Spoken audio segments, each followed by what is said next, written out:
Good afternoon from Doug's Urban Garden. Today we're inside because it's very windy outside, and we're going to start planting seeds, starter seeds, so that we can get a 6 to 8, maybe 10 weeks, depending on the last frost before spring comes, head start. So what we want to do is have our plants, 3, 4, maybe 5 inches tall, ready to transplant out into the garden. So let's talk about this a little bit. There's several ways you can use, several materials you can use to start your seeds. Now, one is garden soil. Just plain garden soil. It has mulch in it. The other thing is potting soil. Potting soil is finer. It has some peat moss ground in it and coconut husk. Now these little white specks you see is perlite. What is perlite? Perlite comes from volcanic stone. They heat it to 1600 degrees and it pops like popcorn. And then the manufacturer will grind it to the size they want. Now, why do they put it in there? Well, it does hold a little moisture, but mainly it's to keep the soil aerated and fluffy. You can see as I break it up, it just becomes a powder. Now, the other thing you can use, and a lot of people use this because it's cheaper, more economic, is just plain peat moss. Now, peat moss is, as the Greek says, hydroponic. It loves water. So, you have to keep it damp. If you don't keep it damp, then it wants water so much it will pull water out of the soil to keep it nice and dry, wet. Now, a lot of people use seed starter material, soil. Now, it is nice and fluffy, as you can see. It's made out of mostly shredded coconut husk. An 8 cubic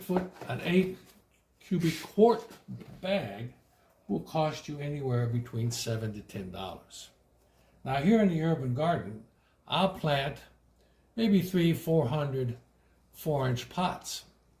If I buy this, it's going to be a lot of money. So what do? Let's go back to this soil. The garden soil from a major supplier, a bag costs you about $5. Now, same size bag, garden soil, because it has perlite and the shredded coconut, will cost you about $10, twice as much. Again, let's look at the economics of it. So why don't we do this? Take some peat moss, mix it with the garden soil, and that's what I do. So let's get started on actually planting some seeds.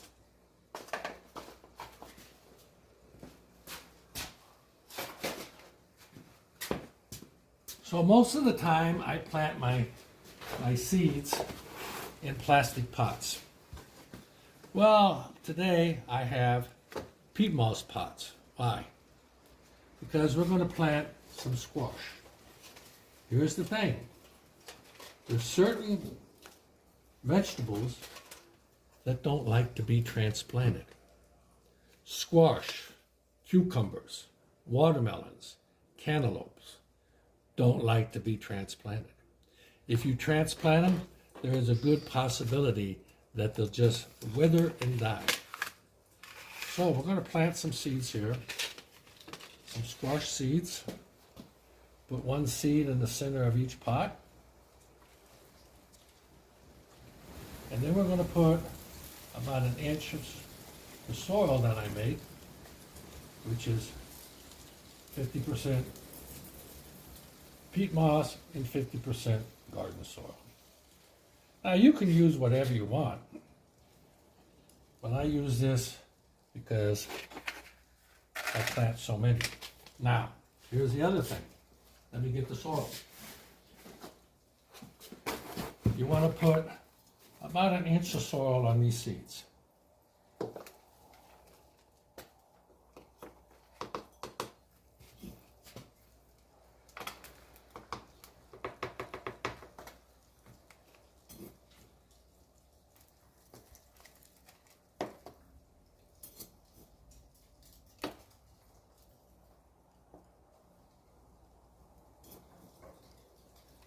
after you get the soil on, the next thing to do is water them down. Now, as you saw, these pots, the soil was wet.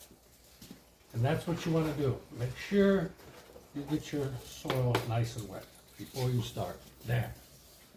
Now, you can buy these little tags at your garden nursery or your garden center in the big box store. You get about, well, I bought these online. I got 100 for $8, $9. Now, a lot of people will just take a black marker right on one side, put it in their tray, and then come the end of the season, they'll throw it away. Why do that? Use the 3 R's. Reduce, recycle, reuse. So, I use a pressure-sensitive little label right on there. At the end of the season, when I'm done, I pull off the label and I'm ready to go next year. Now, we got to get it wet. So again, the 3 R's, reuse. This was a bottle of half and half my wife uses in her coffee. So I could either go buy a $12 to $25 watering can, or I could just drill some holes like I did in the top of the container, and I have a watering jar. Now, because there's peat moss in here, I'm going to have to go over this several times to get this nice and wet. It has to be damp so your seeds can get started. Now, another thing we're going to show you is this right here. These are heat pads. Seeds need 65 degrees minimum to start germinating. It's too cold outside, so we're going to put them on heat pads. That'll bring the temperature up to 65, 70 degrees, just where the seeds like it. And we're going to take these white light bulbs out and fill up all the slots with grow lights. Now, let's look at something else here. Let's plant something else.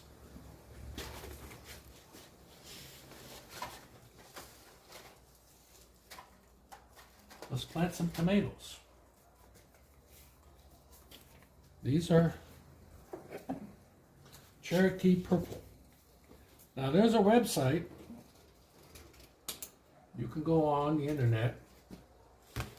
There's 14 varieties of heat-tolerant tomatoes.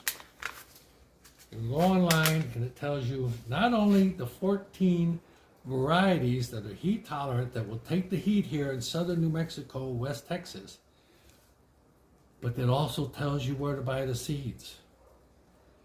Burpee seed and stuff. It gives you every place you can buy the seeds. So now, first off, these seeds, as you can see, the tomato seeds are very small. So I'm going to put my glasses on. Now, here's the real challenge. You want to put 1 seed per tray. Now, that's the challenge. Sometimes I'll drop 2 seeds in. Not to worry. If you get 2 plants coming up, then you can separate them out. Now, as you can see, very difficult. So I'm going to put 2 seeds in, just in case 1 seed doesn't germinate. I got a backup.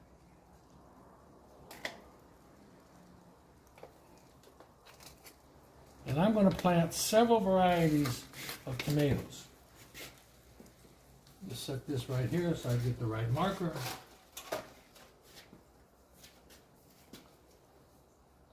Cherokees right there. Now let's try another one. Now, like I said before, you want to plant here in southern New Mexico, West Texas, you want to plant some cherry tomatoes. Now these seeds have been coated so you can see them better when you're planting. These are cherry tomatoes. We're going to put 2 seeds in each one. This is the jelly bean. They come up, we get them planted. They're very prolific. And we're going to put 2 seeds in each one. You have seeds left over? Here's the thing. Keep your seeds. Oh, we dropped some over here, so we're just going to move those over here.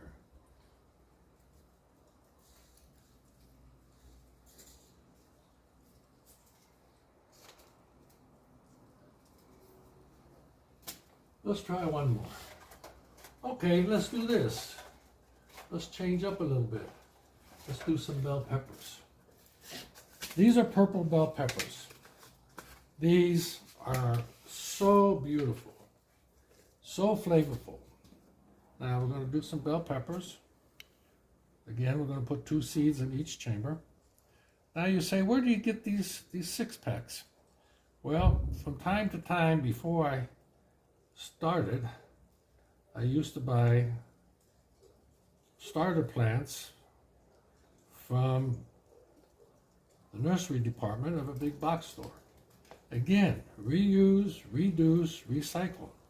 So I recycled these from what I bought, and you can do the same thing. Why send them to the landfill? And then you have to go buy trays. Just reuse the trays. Purple bell peppers. Now, how about some red bell peppers? Let's do some red bell peppers. Again, 2 seeds. Now, you can buy your seeds from the big box store, garden nursery. You can order them online. There's multiple companies that sell seeds online. Look for the discounts. Right now, many of the seed companies have 10, 15, 25% off with free shipping.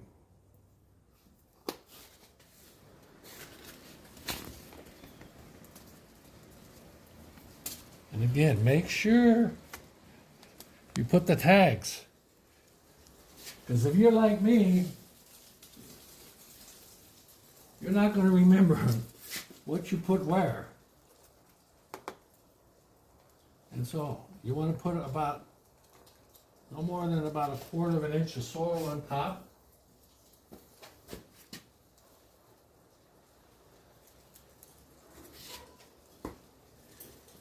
And again, this is a 50-50 mixture of peat moss and garden soil.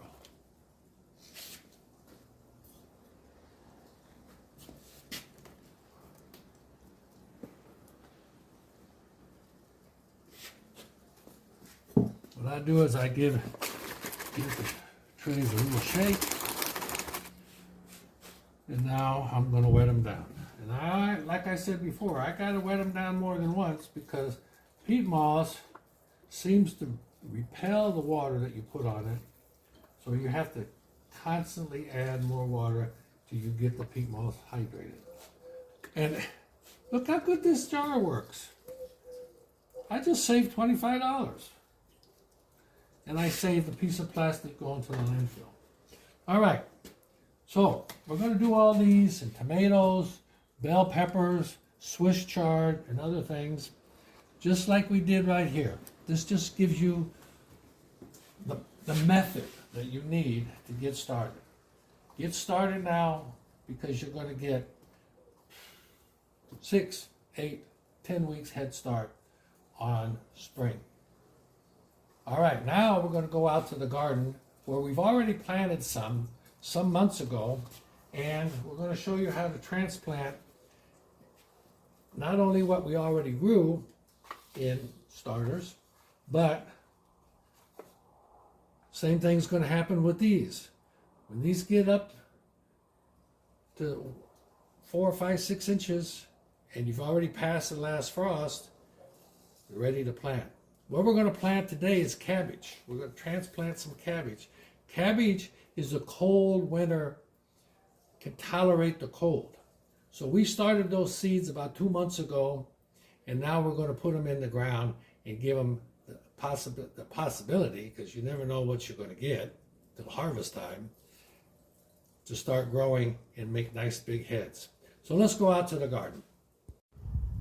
All right, so like I said, inside the garage, where we're getting the seeds ready, here we are. We already planted these about 2 months ago from seeds. Now this is a Chinese cabbage. It's called suka suka.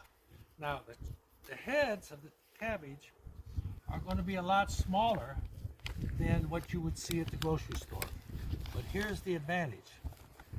The cabbage heads themselves are a little bit on the sweet side. So what we're going to do is we're going to take these out.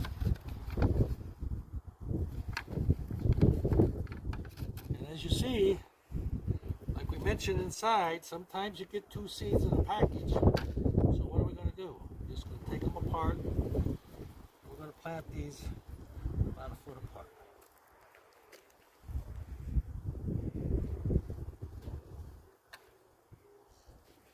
So we got two plants for the price of one.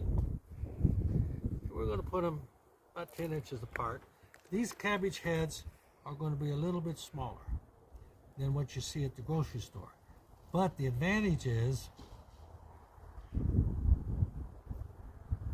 the leaves of these cabbage are so sweet that you can cut them up, use them in stir-fry soups, or just eat straight.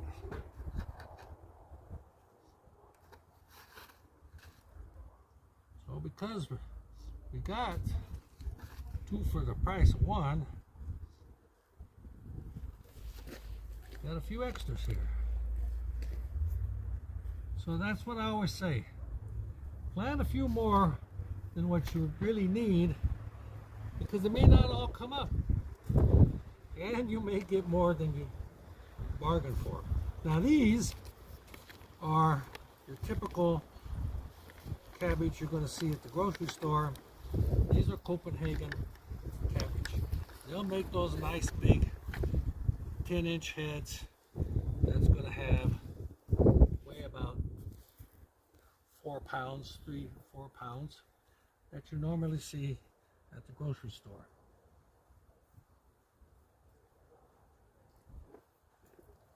Like I said, we got two for the price of 1 here. And also, like I said, inside, save your containers. Don't send them to the landfill. Save your containers. Now, as you see, this soil is nice, fluffy, aerated. Oh, don't need that. And so, let me go on the other side and finish lining this box.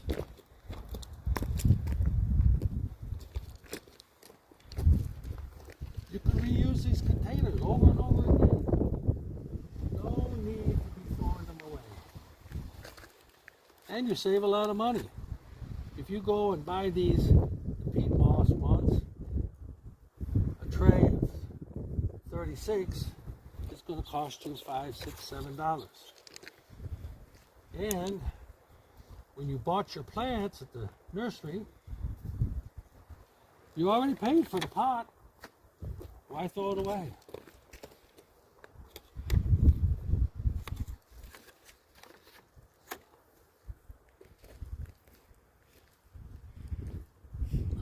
So now, we got the possibility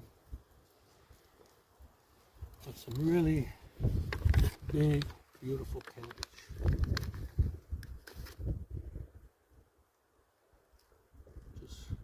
Slowly take them apart, put them in the soil. Now this soil, as we brought out in the video on trench composting, this one, trench composting,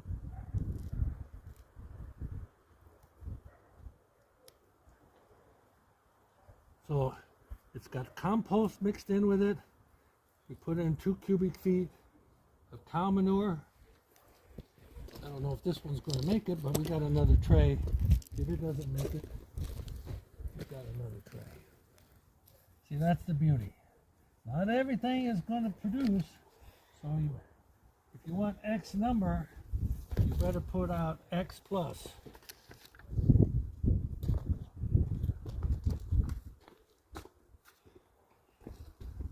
Now we're just going to take this down. Take some soil. We're just going to work in here. Those seeds didn't germinate. That happens. You got to be prepared because not everything is going to come up. Let me get the garden hose right here. Bees are loving my rosemary. Now we're just going to water this in real slow. And keep the soil nice and moist, but not soggy.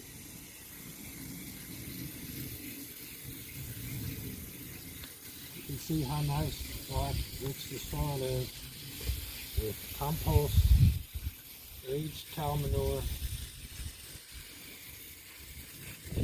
Now we'll let this soak in slowly. Tomorrow we're going to water it again and monitor how moist the soil is. And you say, okay, how do I know if my soil is moist enough, has enough water? The finger method. Just stick your finger in the soil. It needs to be damp, not soggy wet, damp. So tomorrow we're going to come out here, test the soil, and see if we need to water some more. Most probably we will.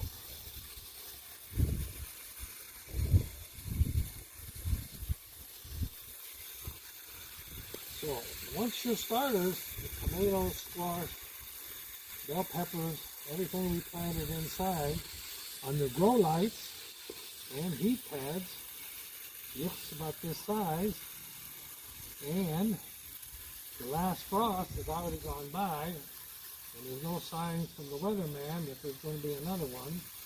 I always wait an extra week or so, an extra week to 10 days, because sometimes the good old weatherman doesn't get it right. And there's nothing worse than you spend 6, 8 weeks waiting to plant in the spring, and you get a late frost and you lose everything. And then you have to start all over again and hope there's enough summer for the plants to take and bear fruit so you can have a harvest. Well, that's it from today's urban garden, Doug's Urban Garden. We hope you enjoyed it. Hope you learned something. Tried to save some money.